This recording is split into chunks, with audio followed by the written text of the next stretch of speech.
ಬೆಂಗಳೂರಿನಲ್ಲಿ ನಿನ್ನೆ ರಾತ್ರಿ ಸುರಿದಂತ ಭಾರಿ ಮಳೆಗೆ ಸಾಕಷ್ಟು ಅನಾಹುತ ಸೃಷ್ಟಿಯಾಗಿದೆ.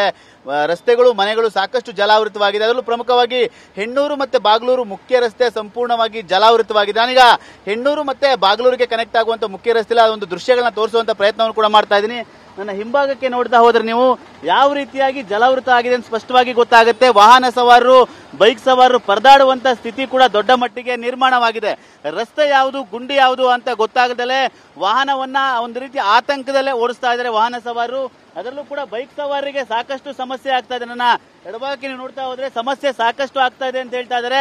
ಯಾವ ರೀತಿಯಾಗಿ ನಾವು ರಸ್ತೆಯಲ್ಲಿ ವಾಹನಗಳನ್ನ ಓಡಿಸಬೇಕು ಅಂತ ಹೇಳಿ, ಯಾಕೆಂದ್ರೆ ನಿನ್ನೆ ಸುರಿದಂತ ಭಾರಿ ಮಳೆಗೆ ಸಾಕಷ್ಟು ಕಡೆ ರಸ್ತೆಗಳು ಜಲಾವೃತವಾಗಿದೆ. ಅದರಲ್ಲಿ ಪ್ರಮುಖವಾಗಿ ಬಾಗ್ಲೂರು ಮತ್ತೆ ಹೆಣ್ಣೂರು ಮುಖ್ಯ ರಸ್ತೆ ಏನಿದೆ ಸಂಪೂರ್ಣವಾಗಿ ಜಲಾವೃತವಾಗಿ ಕಿಲೋಮೀಟರ್ ಗಟ್ಟಲೆ ಟ್ರಾಫಿಕ್ ಜಾಮ್ ಕೂಡ ಆಗಿದೆ. ಅದರಲ್ಲೂ ಬೈಕ್ ಸವಾರರು ಒಂದು ರೀತಿ ಜೀವವನ್ನ ಕೈ ಹಿಡಿದುಕೊಂಡು ಬೈಕ್ ಅನ್ನ ಓಡಿಸ್ತಾ ಇದ್ದಾರೆ. ಯಾಕಂದ್ರೆ ರಸ್ತೆ ಯಾವುದು, ಗುಂಡಿ ಯಾವುದು ಅಂತೇಳಿ ಸ್ಪಷ್ಟವಾಗಿ ಗೊತ್ತಾಗ್ತಾ ಇಲ್ಲ.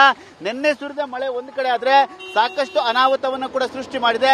ಇದರಿಂದ ಸಾರ್ವಜನಿಕರು ಪರದಾಡುವಂತಹ ಸ್ಥಿತಿ ದೊಡ್ಡ ಮಟ್ಟಿಗೆ ನಿರ್ಮಾಣವಾಗಿರುವಂತಹ ದೃಶ್ಯಗಳು ಕೂಡ ಕಂಡು ಬರ್ತಾ ಇದೆ. ಕ್ಯಾಮರಾಮನ್ ಶಿವಕುಮಾರ್ ವಾಲಿ ಜೊತೆ ಸುನಿಲ್, TV9 ಬೆಂಗಳೂರು.